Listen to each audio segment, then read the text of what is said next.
Hi friends, எல்லோரும் எப்படி இருக்கீங்க? நல்லா இருப்பீங்கன்னு நினைக்கிறேன். ஸோ நம்ம இன்றைக்கி என்ன பார்க்க போகிறோம் அப்படின்னாக்கா, கேழ்வரகு மாவு வச்சு இப்படி ஒரு லட்டு செய்ய முடியுமா அப்படின்ற மாதிரி தான் எல்லாருக்கும் தெரியும். ஸோ ஏன்னா இது போல் யாரும் செஞ்சுருக்காங்கன்னு தெரியல. ஏன்னா நம்ம கேழ்வரகு மாவு தான் இப்போ நம்ம லட்டு செய்ய போகிறோமே. ஸோ அது எப்படி செய்கிறது, அதுக்கு தேவையான என்னென்ன பொருட்கள் மட்டும் நான் இப்போ சொல்கிறேன் பாருங்கள்.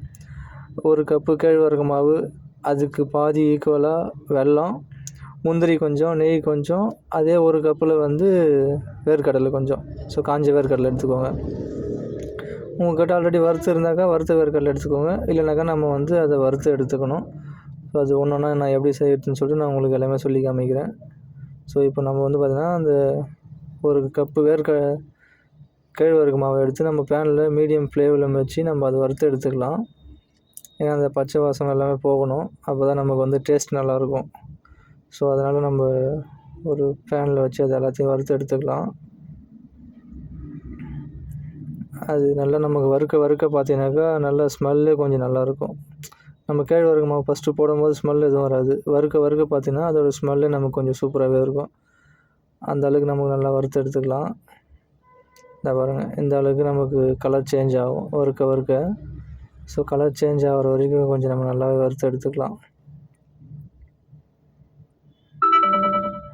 வறுத்து எடுத்து முடிஞ்சிச்சு அப்படின்னாக்கா நம்ம தனியாக அதே பேனில் நம்ம ஒரு கப்பு வேர்க்கடலை கொட்டி நம்ம அதை வறுத்து எடுத்துடலாம். அதுவுமே லோ ஃப்ளேம்லேயே வச்சுக்கோங்க. ஹை ஃப்ளேமில் வச்சிங்கனாக்கா தீஞ்சு போயிடும். ஸோ தீஞ்சிருச்சு அப்படின்னாக்கா நமக்கு ஒரு மாதிரி தீஞ்ச ஸ்மெல் வரும். ஸோ நல்லா இருக்காது சாப்பிடும்போது. அதனால் நம்ம லோ ஃப்ளேம்லேயே வச்சு நம்ம வறுத்து எடுத்துக்கலாம். உங்கள்கிட்ட வறுத்த வேர்க்கடலை இருந்துச்சுனாக்கா அதையே நீங்கள் அப்படியே தோல் நீக்கிட்டு அந்த வேர்க்கடலையை சேர்த்துக்கலாம்.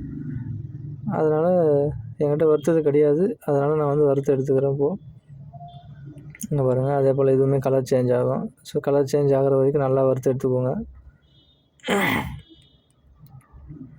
அவ்வளோதான், இந்த அளவுக்கு நல்லா கலர் சேஞ்ச் ஆகிற வரைக்கும் வறுத்துக்கோங்க. இப்போ என்ன பண்ணணும் அடுத்துன்னா, நம்ம அதே பேன்லேயே ஒரு 2 ஸ்பூன் இல்லை 3 ஸ்பூன் நெய் ஊற்றிட்டு அது நல்லா சூடு இறந்ததுக்கப்புறமா அவ்வளோதான், இந்த அளவுக்கு நெய் ஊற்றிட்டு அது நல்லா சூடு இறந்ததுக்கப்புறம் முந்திரி எடுத்து வச்சுருந்தோம்ல அதை சின்னதாக கட் பண்ணி போட்டுக்கோங்க.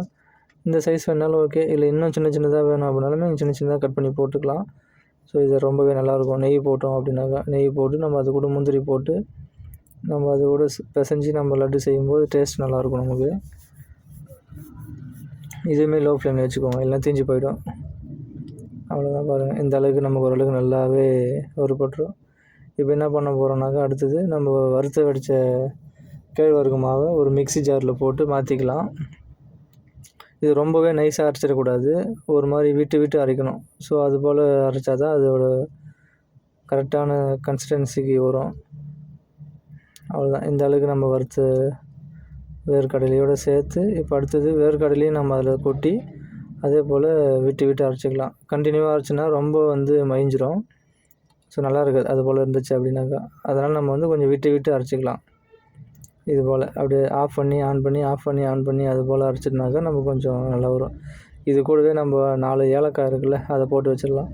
ஏலக்காய் எதுக்கு போடுறோன்னா நல்லா வாசனையாகவும் இருக்கும், டேஸ்ட்டு நமக்கு நல்லாவே எடுத்து கொடுக்கும். அதனால தான் நம்ம அது கூட ஏலக்காய் போடுறோம். ஏலக்காயும் போட்டு அதே போல் நம்ம நல்லா அரைச்சி எடுத்துக்கலாம்.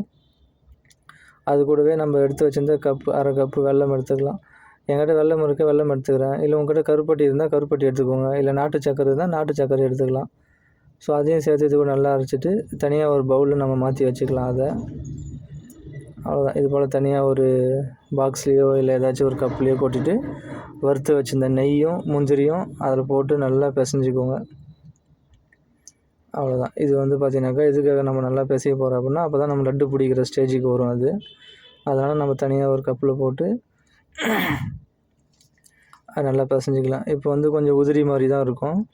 அது கூட நம்ம என்ன பண்ணோம், இன்னும் கொஞ்சம் நெய், ரொம்ப நெய்யும் போட்டுறக்கூடாது, ஏன்னா ஒரு மாதிரி திகட்டிடும், சாப்பிட முடியாது. அதனால் மீடியமாக கொஞ்சமாக நெய் விட்டு பிசைஞ்சு எடுத்துக்கோங்க. நமக்கு ஒரு லட்டு பிடிக்கிற ஸ்டேஜ் வர அளவுக்கு வந்துருச்சு அப்படின்னா நம்ம அதுக்கப்புறமேட்டுக்கு அந்த நெய் நம்ம விடுறத ஸ்டாப் பண்ணிக்கலாம். அவ்வளோதான், அந்த ஸ்டேஜ் வர நீங்கள் பிசைஞ்சிட்டே இருந்தீங்கனாக்கா நெய் கொஞ்சம் விட்டு பிசைஞ்சிங்கனாக்கா அந்த ஸ்டேஜுக்கு வந்துடும்.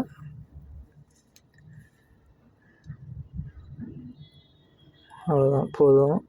நம்ம அப்படியே நல்லா மறுபடியும் நல்லா கொஞ்சம் நல்லா டைட்டாக அழுத்தி பிசையுங்க. அப்போ தான் நமக்கு அந்த லட்டு பிடிச்சா அது கட்டி பதத்துக்கு நமக்கு நல்லா வரும். இந்த பாருங்கள், இந்த அளவுக்கு நல்லா நம்ம கட்டியாக வர மாதிரி நல்லா பிசைஞ்சு எடுத்துக்கணும். பிசைஞ்சு எடுத்துகிட்டு அதுக்கப்புறமேட்டு நமக்கு தேவையான சைஸு சின்ன சின்னதாக நம்ம வந்து லட்டு சைஸ் அளவுக்கு உருண்டை பிடிச்சி வச்சுக்கலாம். மீடியம் சைஸாக வேணாலும் பார்த்துக்கோங்க. ரொம்ப பெருசாக இருந்தால் நல்லா இருக்காது. ஸோ சின்னதாக நம்ம லட்டு சைஸுக்கு நம்ம பிடிச்சி வச்சுக்கலாம். அந்தளவுக்கு நம்ம லட்டு மாதிரி அதோடு சேர்த்து முந்திரி வெளியே தெரியாமல் வச்சுட்டா நம்ம பார்க்குறதுக்கு நல்லாயிருக்கும்.